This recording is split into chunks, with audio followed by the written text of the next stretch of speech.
hari Selasa lagi, ini berarti saatnya kita ngebahas sepak bola dalam negeri. Ketemu lagi sama Intan, dan pasti Intan gak sendirian di sini, udah sama dua orang yang sibuk banget nih. Ada Mas Hanif dan juga Coach Akmal. Halo Mas Hanif, Coach. Mantap. Sehat ya? Alhamdulillah. Sama ya, alhamdulillah ya. Alhamdulillah. Meskipun bukannya dipaksakan ya. Mas Hanif masih sehat, bener masih sehat nih. Sementara sehat, alhamdulillah mudah-mudahan sehat. Kan Mudah-mudahan muter sehat. terus kan, memberikan informasi yang baru buat teman-teman Iya, jebret. keliling terus ya Mas Hanif ya. Udah berapa Itu. kota nih? 4 kota ya berarti ya, muter-muter. 4 venue, kalau kota banyak loh. Oh, iya, iya. Tapi Kalau kalau kota venue banyak kan jelas, venue kan. Malang, kemarin Bandung, Iya, kemudian di Samarinda. ya, Samarinda. Balikpapan. Jadi muter terus lah. Ya, hebat ya Mas Hanif Muter ya. terus kayak komedi ya. Akhirnya udah bisa mampir ke sini lagi. Nah, ini Tapi kemarin gini, benarnya sempat minggu kemarin 4 hari 4 venue. 4 hari 4 venue. Iya, jadi malam cuma tidur 2 jam, berangkat Aduh. lagi. Jadi besar tiba tidur. Ya kan transit Nggak mau aja. ngalahin CEO nih. Yoi. Sibuk. Nah, emang kemarin itu penuh banget ya rasanya, Iya. tontonan kita banyak banget, tapi mungkin kita bakalan ngebahas dari AFC Cup dulu ya. Oke. Dari United kita tahu di awal mampu menang lawan Kedah ya, dari Malaysia 2-1. 2-1 ya, bener ya, 2-1 ya hasilnya kemarin. Terus tapi dibantai Mas sama tim yang justru sebenarnya ini kita tanpa meremehkan, tapi ya Ya. kalau bisa dibilang ini kualitas tim di grup ini yang mungkin paling lemah ya. Ini adalah Visaka. Ada berapa kemarin dibantai? 5-2 ya. 5-2. Iya. 2-2-5. Mas Hanif, ada apa dengan Bali United Mas Hanif? Padahal kita tahu Bali United adalah salah satu tim yang cukup kuat dan ada di liga kita Iya. juga, nih tim yang susah untuk dikalahkan. Jujur ya, dari kemarin BRI Liga 1 putaran pertama, kebetulan kita kan selalu di lapangan Ya. menonton tiap pertandingan Bali. Kemarin itu menurut saya Ya. pertandingan paling buruk yang dilakoni Bali dalam satu tahun Penampilan terakhir. paling buruk Iya. bagi Bali United. Iya. Ini sebabnya apa kalau Mas Nah, Hanif? ini yang menurut harus ditelaah ya, karena kalau kita melihat dari statistik sebenarnya mereka unggul 60% penguasaan bola. Ya. Bahkan Betul. passing akuratnya 488, Iya. sementara Ya, ini dia statistiknya ya. 300 sekian Iya. passingnya dari itu kan. Jadi ini kan ada sesuatu yang PR besar yang harus diselesaikan Bali, paling tidak jika dan mudah lolos babak berikutnya, termasuk juga untuk persiapan Liga 1 nantinya. Yes, Ya. ini 25. Ini kan skor yang cukup, waduh banyak banget. Ya. Coach Akmal ini Ya. kebobolan. Jadi kalau mungkin tim lawan ini lebih nothing tulus main di kandang lawan. Jadi kalau Bali kan juga tadi gue setuju ya sama Bang Andi bilang mungkin ada faktor juga pasti sudah dianalisa oleh Bali permainan dari lawannya, tapi di situ mungkin Bali overconfident nih, ya kan main di kandang sendiri nih kan. Iya. Dan kalau gua analisa juga lihat di situ juga banyak bocor dari sisi sayap dari sebelah kiri. Itu hampir ada 2 gol. Dan satu lagi kalau nggak salah ada tendangan free kick, Ya. itu kemasukan juga gitu. Ya. Tapi ya Bagus kalau lagi. bagus banget, bagus banget. Dan penyelamatan juga banyak juga sama kiper siapa Bali United, Iya sih, Nadio. Nadio. Ya, ini Yang agak aneh lagi ya, Teko itu kan tipikal pelatih yang sangat detail. Ya. Kebetulan setahun ikut dia tuh H-1 sangat detail jadi menghitung asisten. perhitungan dia. Jadi Bukan asisten. asisten, Oh, spy lah, lebih seperti spy ya.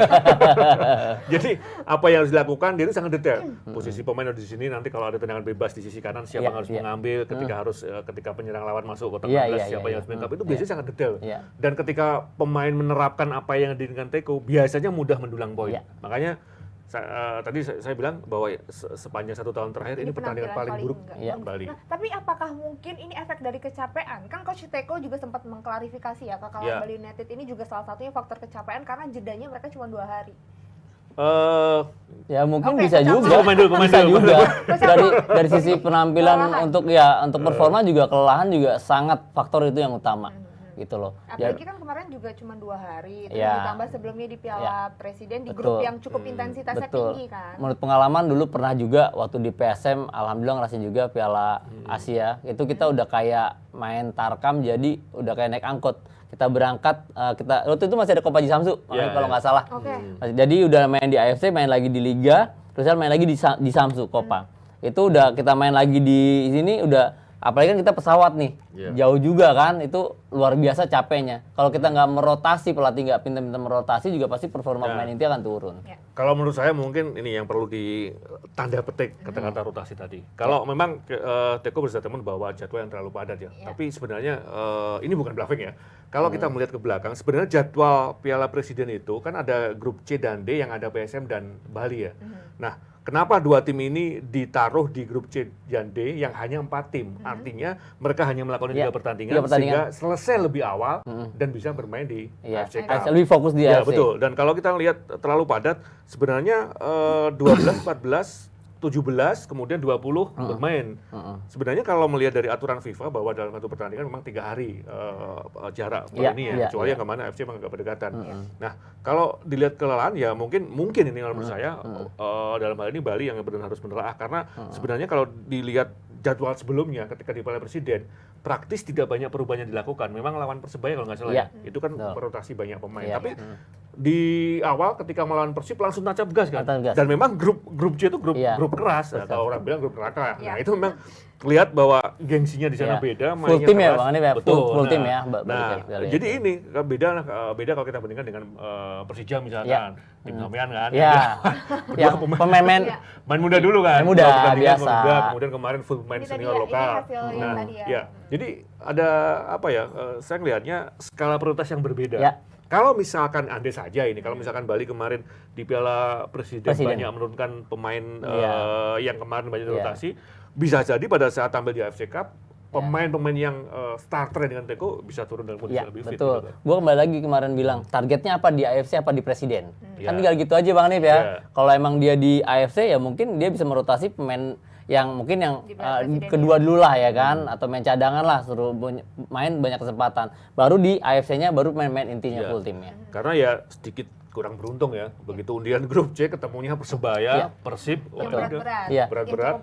Dan ini patut dipertanyakan, ini 5-2, bukan masalah oke mungkin nasib ya 2-1, 1-0 itu beda lagi. Tapi ini 5-2, ini ada apa kan gitu kan? Apa dari organisasi, balik lagi performa ya kan? Itu kan yang harus. Nah tadi sempat Coach Akmal kan sempat bilang overconfidence. Apakah ada faktor kayak merasa bahwa tim lawan ini mungkin tim yang paling lemah di grup ini atau lebih lemah dari tim yang ada nggak sih? Ada, bisa pasti, apalagi sekarang kan udah ada analisa, Tan. Kalau sekarang analisa kan pasti kan juga ada tim analisa udah menganalisa tim tersebut sebelumnya. Ini loh cara mainnya, ini loh pakai formasinya, sudah menganalisa. Nah pasti kan juga kan Teko sudah mengantisipasi tersebut, ya kan, udah mengantisipasi. Tapi akhirnya kan nggak berjalan dengan game plan. Ini 5-2, ya kan, bukan 1-0 nih, gue bilang lagi nih, ya kan, beda lagi gitu loh. Dulu sekitar 1-2 bulan yang lalu pernah ketemu ngobrol sebentar sih, hitungan menit sama Teko kan, dan dia menganalisa kemungkinan Kedah yang bermain bukan tim kemarin karena banyak pemain-pemain yang harus diganti kan. Artinya dari potongan cuplikan itu dia juga menganalisa tim yang lainnya dong, pasti dengan Visaka dan juga Kaya kan. Jadi dalam hal ini sepengetahuan dan sepemahaman saya, Teko itu pelatih yang sangat detail hal itu. Jadi memang agak aneh gimana. Ada apa gitu sampai apalagi kan di kandang sendiri tadi kita juga bilang seharusnya itu coach juga ya sebagai pemain pasti ada keuntungan tersendiri kan coach untuk bermain di kandangnya sendiri. Oh iya, pasti ada keuntungan lah gitu loh. Sekarang kalau jadi pemain itu kan main di kandang sendiri kan harus menunjukkan kan performa yang lebih kan, apalagi poin. Walaupun setengah menang, yang penting wajib dapat poin. Intinya itu, apalagi di AFC ini kan gitu loh. Kalau sebagai pelatih, kita tuh melihat lagi nih mungkin banyak muter otak. Ya kita kembali ke belakang itu ke Piala Presiden.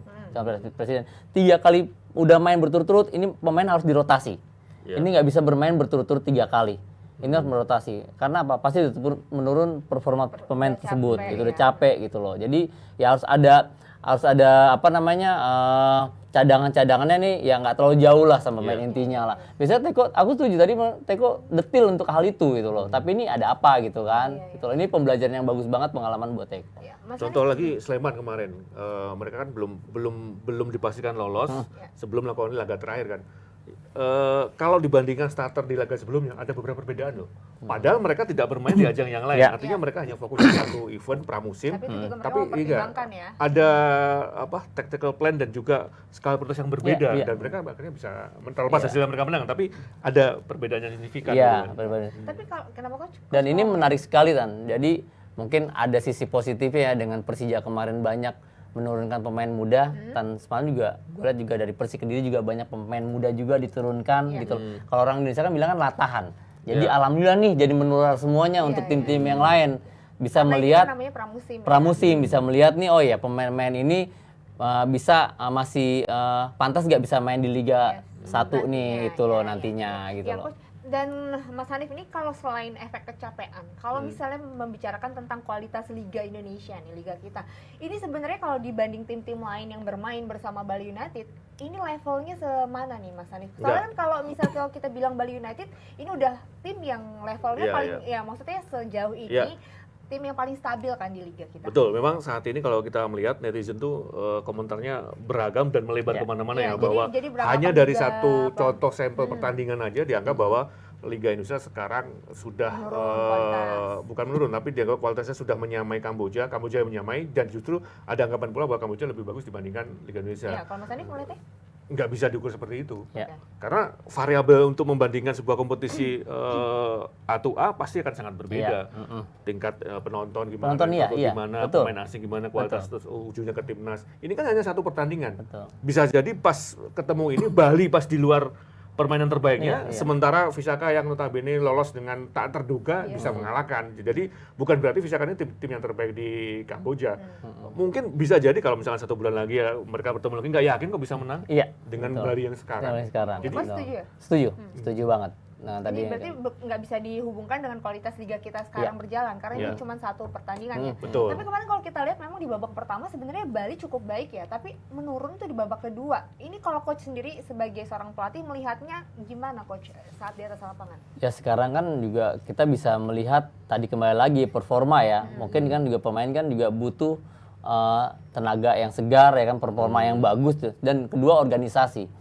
Satu, kuncinya kita kalau nggak berkomunikasi dengan baik di lapangan, itu hancur semuanya. Kuncinya Satu komunikasi. Atau mungkin gini, ada yang berantakan ya? bonusnya kurang, harus bonus yang lebih besar.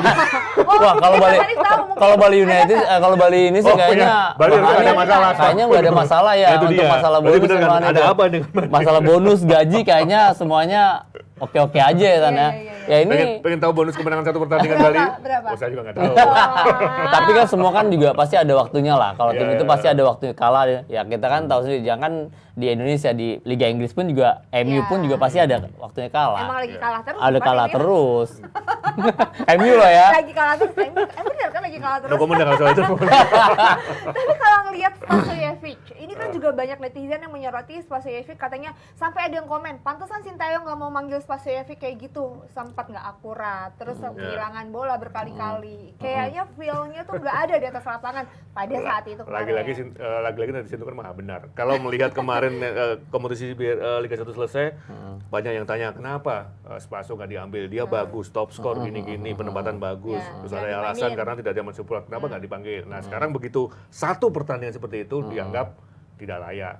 Ya kalau patokannya apa yang di statementkan netizen ya nggak ada yang on the track. Yes, tapi sekali lagi ada habisnya lah. satu penampilan jangan dijadi Jerman untuk secara keseluruhan. Nah, tapi kalau Mas Hanif dan juga Coach Akmal, ini artinya peluang Bali United makin nipis dong ya. Jadi cuman ada peluang untuk menjadi runner up terbaik. Ya. Udah nggak dari mungkin ASEAN, jadi juara grup lagi kan. Ya. Seberapa nih peluangnya Mas Hanif? Memang katakanlah tanggal 30 menang besar itu satu poin, tapi tidak menjamin dengan lolos karena tergantung dari runner up dari grup H dan E ya. Dan kita tahu bahwa grup H dan E ini juga tidak bisa diutak-atik matematika karena kita tahu di grupnya yang ada PSM mereka ada ketergantungan yang sangat tinggi juga dan itu juga harus sangat berhubungan erat dengan Bali nantinya gitu. Nah ini ya Coach ya, kita tapi berharap ya Coach ya. PSM cuma 2 kali main aja. Iya. Ini kita berharap tapi mudah-mudahan Bali United bisa lolos ya menjadi runner up terbaik ya. Nah ini tapi kalau ngomongin soal peluang nih kita bisa lihat juga ya PSM Makassar masih punya peluang, tapi tadi Mas Hanif bilang masih tergantung dengan pertandingan Tampines Rovers sama Kuala Lumpur City ya. Iya. Dan di grup satunya juga sangat berpengaruh karena ada satu tiket yang bisa didapatkan dengan status runner up terbaik. Nah kuncinya memang tergantung dari pertandingan itu. Tapi sekali lagi jika Bali menang besar di melawan Kaya nantinya itu akan lebih mudah. Intinya menang besar banyak gol ya, plus keberuntungan juga sih. Keberuntungan juga. Nah PSM, kalau peluang PSM Makassar seberapa besar Mas Hanif? Kalau melihat dari pertandingannya dilakoni kompetitor, saya yakin bisa lolos ke babak berikutnya PSM. Lihat Tampines Rovers juga kalah dari PSM juga kan kemarin. Tapi kalau Tampines Rovers juga udah nggak ada harapan kan berarti ya? Tapi kan mereka pada saat pertandingan mereka juga ada kaitannya nanti dengan statusnya Bali. Itu yang harus Bali juga ya. Nah tapi kalau Coach Akmal melihat bagaimana peluang PSM? PSN, PSM. kita bilang PSN ya kan. Udah jadi orang Makassar. Iya, Sina Pace PSN ya kan. Itu Ewako. lalu. Ewako ya kan. Mantan pemain. Gimana? Kalau PSM di AFC itu gue pernah bilang nothing tulus. Gue juga pernah merasakan bagaimana posisi gue di dalam tim tersebut. Di situ mereka nggak berpikir macam-macam. Yang penting mereka punya fighting spirit yang bagus. Kerja di dalam lapangan, nggak mikir target apa ya. Kalau lolos ya mereka jalankan. Gitu. Seperti itu. Nah, tapi kan kalau kita ngelihat kita dari PSM Makassar ini kan melihatnya dari pertandingan pertama kan PSM seri ya. Terus pertandingan kedua bisa meningkat nih, menang. Walaupun kita tahu juga waktu itu Tampines Rovers juga cuma 10 pemain kan, ada kartu merah waktu itu. Nah, ini gimana ngelihat perkembangan PSM Makassar dari match sebelumnya ke match terakhir kemarin? Match terakhir kemarin banyak influence. Jadi banyak coach influence yang bisa merubah dalam pertandingan. Satu, bisa merubah formasi dan bisa mengambil keuntungan dari kartu merah dari lawan.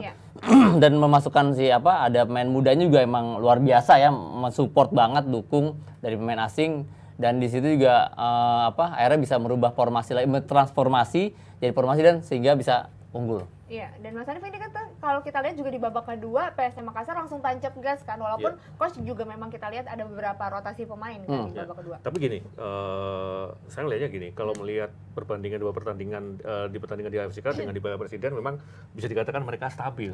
Tapi satu fakta yang nggak bisa difaktikan, ketergantungan PSM pada Pluim itu masih sangat tinggi. Baru mau bilang itu yang harus dibuktikan.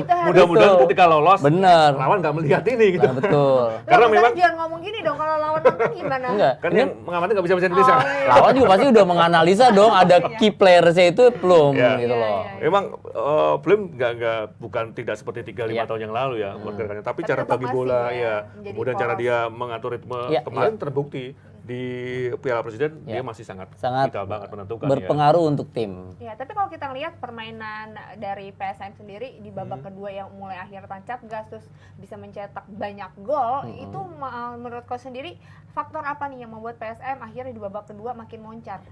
Ya, satu kembali lagi ya, pelatih pasti kan punya game plan ya, strategi yang berbeda ya, apalagi dari 4-4-2 masuknya jadi 3-5-2. 3-5-2 itu pasti kan ada support dari gelandang. Inilah Pluim yang bisa makin bebas dan bisa lebih ofensif untuk menyerang. Gitu loh. Dan kan banyak akhirnya kan hasilnya ada. Dan keunggulannya satu lagi, apa Mas? fighting spirit. Yes, itu dia. Itu yang beda ya. Itu. Rata-rata beda sama. Iya, kalau kita bandingkan dengan tim lain, rata-rata kalau udah menit 75 ke atas agak turun atau sengaja menurunkan. Tapi PSM kemarin enggak. Nah, kalau makin kencang. Nah, kalau Bang Hanif ini udah tahu paham banget apa PSM sebenarnya dia gitu. Jadi dulu kita cuma 2006 Bang, kita PSM itu paling cuma pemain ininya ada Ronald Fagundes, cuma pemain asingnya nggak begitu. Tapi pemain muda-muda ini dari Praligina ini luar biasa Bang Hanif. Gitu loh. Itu tadi fighting spiritnya itu, yang namanya latihan mau 4 jam kan itu nggak ada capeknya itu anak-anak di situ. Tapi kita juga pas lihat semenjak siapa namanya Muhammad Arfan ya yang masuk itu tuh udah mulai kayak lebih merubah lagi pola permainan kan, lebih kayak ada variasinya lagi. Itu Mas Hanif setuju nggak ngeliat di situ nggak? Dalam konteks ini kan taktikal ini, kecilian pelatih. Dia udah mulai paham apa yang diinginkan Makassar dan gaya bermain Makassar yang diadopsi, dia kombinasi dengan sebelumnya, dan dia sudah tahu. Berarti kalau bicara peluang ini besar ya PSM Makassar dengan fighting spirit yang ada, dengan hasil kan sekarang jadi pemuncak klasmen kan. Walaupun nanti harusnya lolos lah. Ini yang diambil satu ya, Mani sama runner-up terbaik ya. Runner-up terbaik zona ASEAN. Insya Allah kita doain. Nah, tapi kalau peluangnya, Bali. Mas Hanif apa coach dulu ya? Coach dulu. Apa nih? Peluang apa nih? Peluangnya lebih besar siapa nih? Bali United atau PSM? Kalau coach ngeliatnya? Ya PSM lebih dominan lah karena udah 1 kali menang dan 1 kali seri. Oke, Mas Hanif? PSM pasti lah.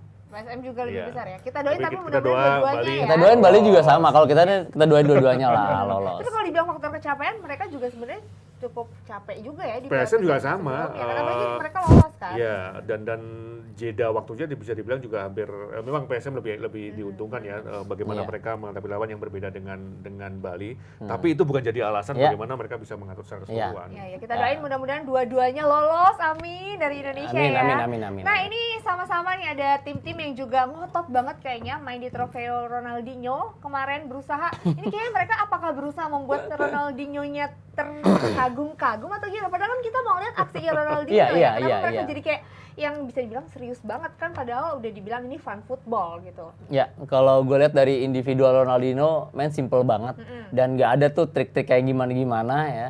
Dari situ dia menunjukkan nih loh, gue bisa main simple loh. Tapi pas dia melihat main temennya, kok begini banget ya main bola ya.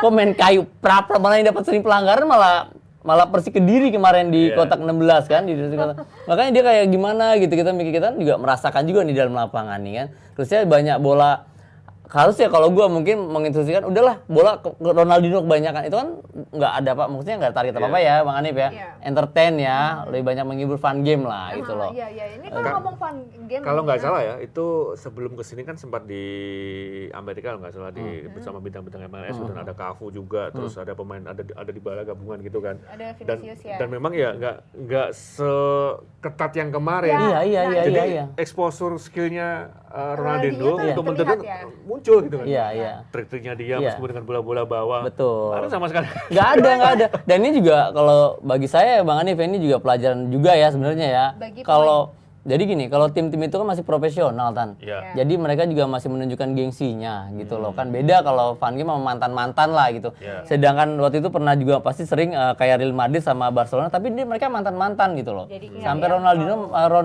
Cristiano Ronaldo main tapi juga fun-fun aja gitu loh. Iya. Nggak gimana-gimana gitu kan. Ditambah lagi situasinya kan Persik sudah gak lolos. Kemudian Jadi kayak ini ya agak Arema penghiburan Ran gitu masih ya. ada Bisa dianggap pertandingan lagi ya. hiburan. Jadi ada ini satu momen untuk merotasi pemain kan. Iya. Kemarin kan Samsir juga turun. Iya, jadi, iya. jadi kelihatan kan. Iya, Pelatih iya, juga iya, melihat iya. ketika di pertandingan yang dia dapat nonton banyak penampilannya seperti ini. Harusnya nggak seperti itu Iya. kan. Mungkin lebih pas kalau misalkan sangkatan Iya, lebih pas benar menghibur sangkatan ya kan? kita kayak mungkin ada Mas Kurniawan, Iya. ada Gedut Doni, ada Widodo ya kan, ya timnas dulu lah gitu loh. Iya. Di situ kan juga mereka mungkin kalau kita lihat sampai freestyle di lapangan sampai diliatin aja kok, Iya. masih gitu Iya, kan. iya, Mereka nggak ada yang mereka rebut, dilihatin mungkin di kolong mereka bercanda-bercanda, mereka pelukan. Udah Iya, kemarin kayak gitu. kartu keluar ya kan, prap ulang. Mas Hanif, tapi kan ini kan sebenarnya exhibition ya. Harusnya kan sebelumnya ada briefing dulu kepada tim-tim dan juga pemain-pemain. Kita harusnya melihat Ronaldinho itu yang menonjol, tapi kemarin cuma megang sampai kayak mungkin 4-5 kali main bola, megang bola maksud aku. Terus udah gitu cuma satu babak dong 30 menit. Ini kan jadi nggak kelihatan. Bukan Iya. sebenarnya harusnya ada brief ya? Leksikanya mungkin seperti itu, tapi kan di ruangan ini kita nggak tahu. Iya. Tiba-tiba misalkan pelatih ngomong, Heeh. ini penampilan sampean nanti jadi bahan acuan. Nah, kayak gitu kan beda lah. Beda lagi. Berarti mungkin ini adalah tujuan dari para pemain-pemain ini main serius. Mungkin ada apa ya? Ada kayak spirit yang merasa Iya. bahwa ini mungkin bisa jadi dilihat oleh Iya. yang pihak-pihak lain yang mungkin aja bisa dipanggil gitu Mas Hanif. Betul. Belum bisa fun juga nih. Bang, sorry gue potong. Kenapa kencang? Sorry, gue masih kencang banget masih gitu? belum bilang fun lah untuk Jauh dari tim fun profesional beneran Iya. istilah Bang Hanif. Kalau saya kemarin kan sekitar setengah jam, 1 jam setelah pertandingan, pertama yang saya lihat kan komentar netizen kan seperti apa. Itu kan paling tidak itu kan mewakili secara keseluruhan. Iya. Ada komentar menggelitik, Ronaldinho passing 4 kali, foto 99 kali. Nah, sampai segitunya loh. Iya, Artinya, iya, iya. oh, publik aja melihatnya seperti itu. Mereka sampai berharap sadar. skill Ronaldinho muncul Iya. meskipun dengan status pertanyaan berbeda, Iya, iya. tapi yang terjadi tahu sendiri. Iya, kan padahal ini exhibition yang kita apa ya, Iya. berharapnya ada banyak gol. Iya. Tapi bahkan ini 1 gol pun dari open play nggak ada, coach. Nggak ada sama sekali malah kan. Ini ada Bang Bes. Iya. Aduh, Bang Bes ada di sebelah. Terus ada penalti lagi. Iya. Ada penalti lagi. Iya. Kalau nggak salah ada penalti. Ini itu peraturan dua-duanya gol penalti ya kan? itu mungkin tiga apa dua sih? Dua ya, dua Iya. golnya penalti kan? peraturan dadakan. Emang harusnya gimana coach?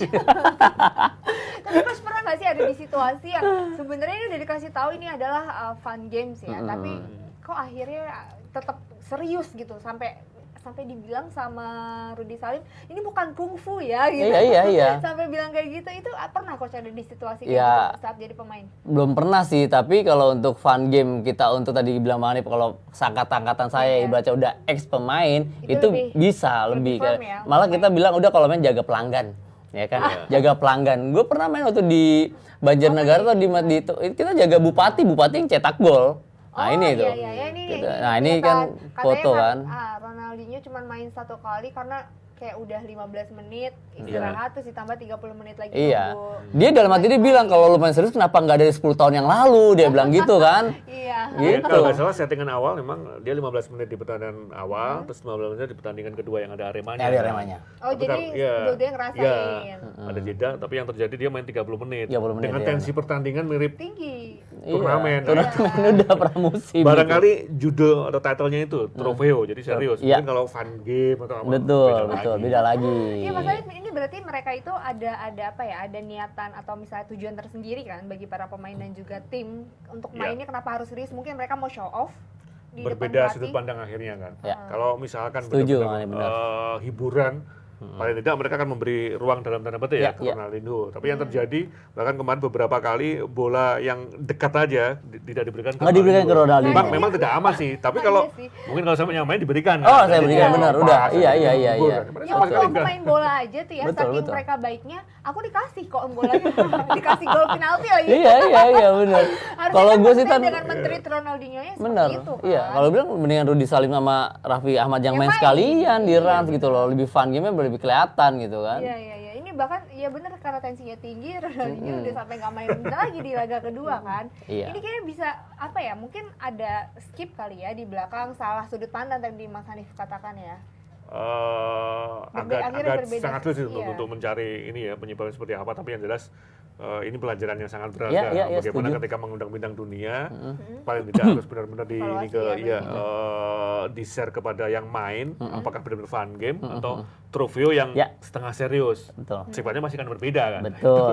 Gue malah seneng dulu Bang Ani waktu main di GBK yang kalau nggak salah ex AC Milan ya Bang Ani Iya. ya. Dulu itu mainnya enak banget lawan ex Timnas. Fun ya. Itu main fun banget. Mereka Semuanya walaupun bisa udah nunjukin tua skill. tapi mereka masih bisa Tekniknya bisa, ya. masih bisa bergerak, masih bisa kolektivitasnya masih tinggi lah. Iya. Oke, ya ini yang kita harapkan mudah-mudahan next kalau misalnya ada pemain dunia lagi yang main ke sini jangan sampai kayak gitu lagi gitu. Tapi kalau misalnya kita lihat ya, para tim-tim ini di Trofeo juga main serius.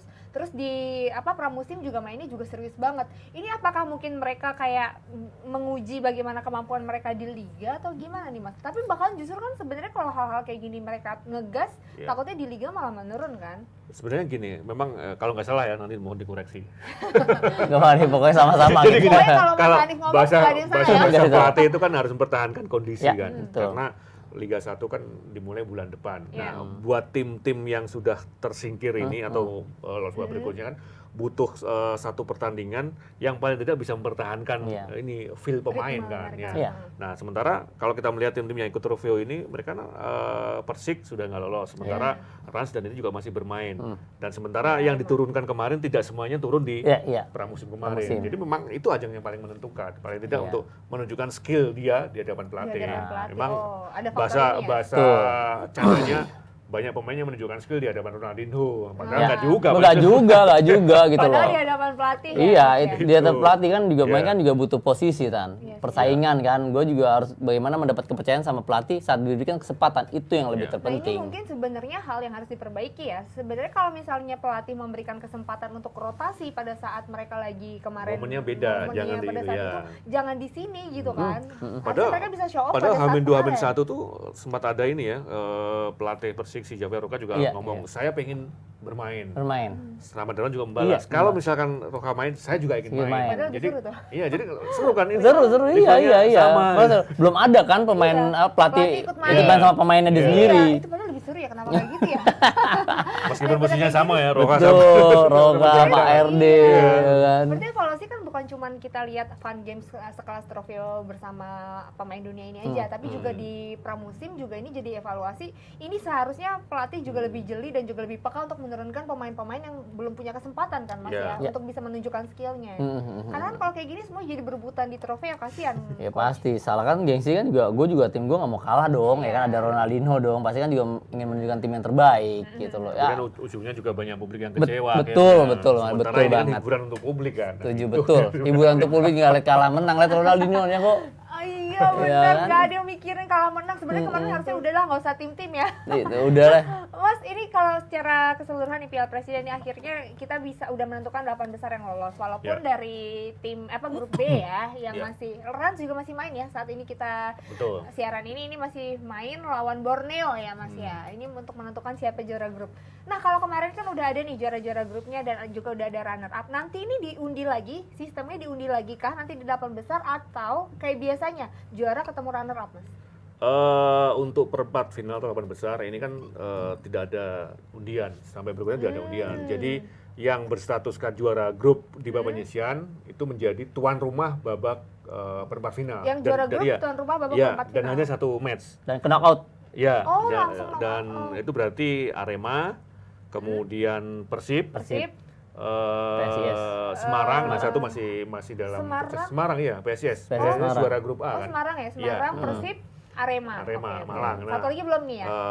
Antara Borneo dan Ras, atau bisa juga ini Barito. Tapi kemungkinan Barito juga mainnya di sama-sama juga ya. Iya. Nah ini nih yang setelah nanti semuanya sudah diketahui 4 tim yang lolos, baru di babak final home and away sampai dengan babak final. Jadi nanti tanggal 1 itu perempat final laga pertama, kemudian Jumat, tanggal 2 hari Sabtu ada 1 pertandingan, dan hari Minggu tanggal 3-nya ada 2 pertandingan. Seru ya. Ini hasil yang kemarin ya. Iya. Persita. Semalam Persita menang 1-0 sama Persis Solo. Ya. Lawan tuan rumah. Iya. Coach, kalau coach ngelihat ada kejutan nggak coach dari tim-tim yang lolos atau ini semuanya udah sesuai prediksi coach Akmal?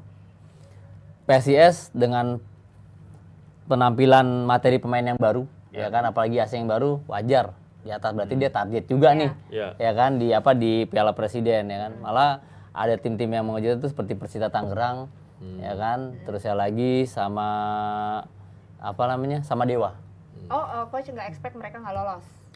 Jadi gini, kalau kita ngeliat bukan masalah, jadi ada sesuatu hal yang mereka bermain itu luar biasa, gitu loh. Mereka bener-bener ingin bersaing juga di Liga 1 nanti gitu. Nggak hanya lihat di Piala Presiden pun juga mereka juga menunjukkan performa yang terbaik. Kalau saya Sleman juga ya. Sleman kalau kita melihat kemarin mereka untuk lolos dari ini musim kemarin ya, untuk lolos dari zona degradasi aja harus ditentukan di pekan-pekan terakhir kan. Dengan materi nggak banyak berubah, kombinasinya berubah. Kemarin tidak banyak yang prediksi loh Sleman bisa lolos ke perempat final. Tapi yang terjadi permainan mereka luar biasa loh. Sangat berbeda dengan musim kemarin. Ya nggak tahu nih sentuhan dari coach itu, terus perubahan beberapa pemain asing ternyata mengubah permainan itu secara keseluruhan. Ditambah lagi main di Solo, supporter datang. Betul, datang semua. Luar biasa Sleman. Nah, kan Elja. Ini kita kalau ngomongin Piala Presiden ada pelatih yang protes nih, Thomas Doll. Ini protes lapangan latihan katanya kayak ternak sapi ya. Mungkin rumputnya, kualitas rumputnya. Itu pas lagi musim hujan aja diinjek-injek gitu loh. Mas Hanif ini kok kenapa? Ini Mas Hanif yang milih nih pasti venue-nya nih. Jadi gini kan sistem. Gimana? Jadi memang untuk semua lapangan latihan disediakan oleh tuan rumah, dalam hal ini panitia penyelenggara ya di Samarinda ya. Nah, mungkin saja pada saat itu yang biasa disediakan full atau gimana, karena memang pilihannya ada yang di Batakan, tapi kalau Batakan kan terlalu jauh kan? Jauh, Batakan jauh. Dan itu Palaran itu sekitar 30 menit dari Samarinda di Pusi Tenggarong. Dan memang kita tahu Stadion Palaran itu sebenarnya stadion yang dipakai PON kemarin. Stadionnya bagus. Bagus, stadionnya bagus. Tapi, itu TV besar itu. Iya, bagus. Kapasitasnya lebih gede. Tribunnya juga lebih bagus, lebih banyak kapasitasnya. Cuman lapangan itu karena tidak dipakai Borneo, tidak terawat. Tiba-tiba dibeli jadi lapangan ini pernyataan latihan ini. Oke, di Jerman dengan tadi kami gunakan untuk menggembala sapi. Iyalah, saingan sama Jerman ya kan. Beda mesinnya kan. Coba persaingan sama Jonggol. Ya kan? Sama Jerman. Coach Amol, kalau di Persija sendiri kan lapangan latihan di Sawangan ya. Sejak Thomas Doll datang, apakah ada requestan khusus atau santai oke? Nggak dipakai-pakai lapangannya Lebowo nggak pakai-pakai. Belum pernah dipakai-pakai. Buat bener-bener buat latihan Persija tuh nggak dipakai-pakai, bener-bener ada perbaikan, renovasi. Lagi renovasi sekarang. Sekarang renovasi lapangan di lapangan bawah Sawangan. Tapi masih oke kan? Masih oke. Masih belum ada statement macam-macam. Banjir aja. Pokoknya hujan banjir aja udah. Kalau hujan banjir. Nah, kalau nggak salah rumputnya dibandingkan Sawangan dengan Palaran masih bagus Sawangan. Rumputnya loh ya. Nah, itu yang buat. Kalau masalah lapangan ini udah kemana-mana, udah keliling-keliling. Kan sebenarnya Tapi nggak ada untuk permintaan. Udah capek emang nih lihat lapangan. untuk standar ketika menghitung Latihan. atau verifikasi satu stadion itu kan banyak variabelnya, lampu, ruang ganti, ruang Iya, iya, wasit, iya. tribun, Iya, kemudian media center, kemudian bagaimana penempatan kamera ketika siaran live, terus sampai dengan permukaan lapangan, posisinya berapa senti untuk rumput dan sebagainya. Itu kalau dilihat Palaran ada beberapa yang memadai, tapi pada saat kualitas rumput kalau dibilang untuk pertanian profesional memang belum. Palaran belum, iya, ya. karena rusak tidak terawat. Oke, tapi Belum kan maksimal. Belum kali maksimal, ya. Bro. memang itu direnovasi karena permintaan Thomas Doll. Iya, permintaan Thomas Ball. Oh, ada standarnya juga. Jadi diminta. nggak hanya renovasi lapangan, juga alat-alat juga banyak. Gawang-gawang juga sekarang udah banyak renovasi, udah rapi semua lah. Tapi emang bagus sih, maksudnya untuk kemajuan sepak bola Iya, kita iya, juga iya, ya. iya. Nah, ini luar biasa banget ya emang. Tapi mudah-mudahan semua stadion-stadion untuk latihan maupun untuk venue pertandingan jadi bisa semakin baik lagi ya ke depannya. Nah, ini juga ada yang kita tunggu-tunggu nih, lama banget prosesnya. Ini naturalisasi Jordi Amat dan juga Sandy Walsh. Ini kenapa nih Mas Hanif masih panjang banget? Tapi ini katanya udah ada proses di Setnek ya, udah di Iya, Setnek. tinggal Nextnya menunggu apa lagi nih? persetujuan dari DPR. Oh, DPR Kalau sudah lagi. ada persetujuan, kemudian mengajukan ke Presiden, mudah-mudahan bisa cepat. Senior ya, mana senior ya? Senior. dong. Senior. Ini Sandy Walsh sama Jordi Amat. Jadi Iya. kalau kemarin prosesnya sebenarnya yang bikin panjang akhirnya sekarang baru sampai Setnek dan nanti akan selanjutnya melibatkan Presiden dan DPR RI itu kemarin panjangnya di mana sih Mas Hanif? Kan dalam proses itu kita berbeda nih, karena pemain belum pernah. Dulu kan tinggal di Indonesia berapa lama, Iya. nah, sekarang lebih pada mereka karena belum keturunan, pernah ya. stay, belum pernah main Ya, juga, apa segala jadi macam ya. peraturan yang dipakai akan sangat berbeda karena ini lebih pada apa ya, hukum negara ya, bukan Iya. lagi hukum olahraga. Jadi memang prosesnya sangat Prosesnya berbeda. iya Ya. berbeda, betul. Oke, berarti ini artinya setelah ini prosesnya apa Mas? Presiden Ya, tinggal nunggu persetujuan, kemudian DPR pengajuan ke Presiden oke. permohonan Selesai. naturalisasi, Ya, persetujuan dari DPR terus selesai. Nah, ini Jordi Amat ini dia 30 tahun ya, Mas tapi Hanif? Mas kok ini 30 udah di usia 30 tahun dinaturalisasi? Maksudnya gimana ya? Kalau biasanya kan naturalisasi dan segala macam itu di usia yang masih cenderung muda ya. Ini juga 27 tahun, ini udah di usia yang cukup matang kan untuk bagi seorang pemain bola. Tapi apa nih Mas Hanif kalau melihat pertimbangan ada harapan yang dinaturalisasi pemain muda, tapi kalau kita melihat fakta sebelumnya enggak juga. Ya. Gonzales, kemudian Iya. Ibu Nevo Ya, ketika Victor. mendapatkan status warga negara bukan usia yang muda lagi.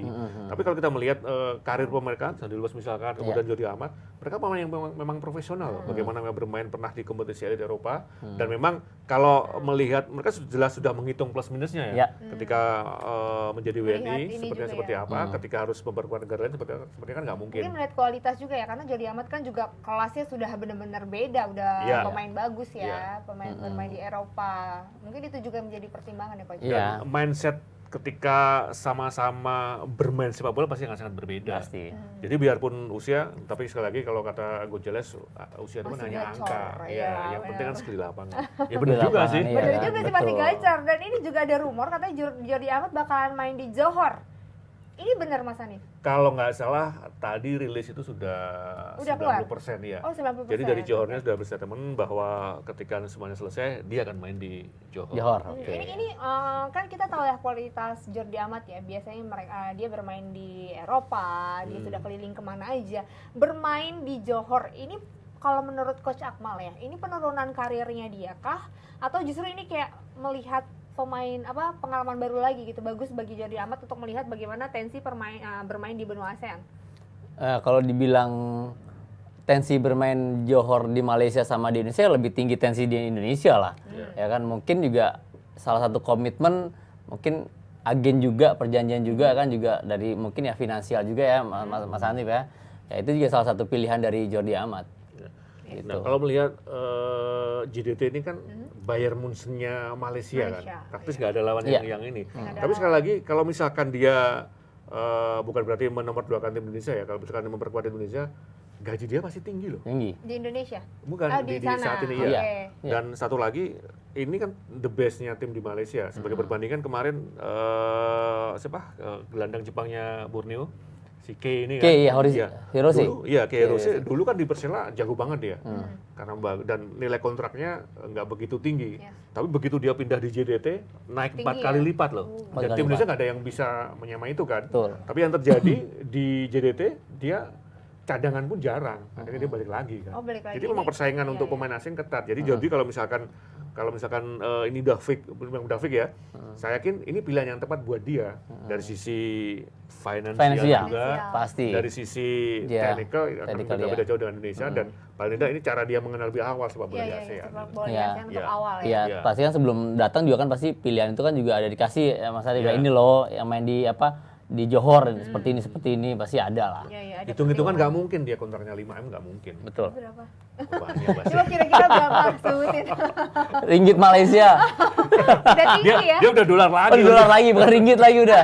Ya kan? Tapi mudah-mudahan kita doain ya prosesnya naturalisasi cepat selesai, cepat bisa main sama timnas ya. Ya, Kita amin. udah menanti-nanti kedua pemain ini bener-bener bisa main di timnas. Oke, Jebret Team, segini dulu pembahasan kita. Ketemu lagi nanti hari Kamis. Makasih banyak yang udah nonton. Kita doain mudah-mudahan kedua tim Indonesia tadi juga bisa lolos ya di AFC. Makasih Mas Hanif. Sama-sama. Coach Akmal, makasih Siap. banyak. Thank you for watching. Sampai ketemu lagi hari Kamis. Dadah.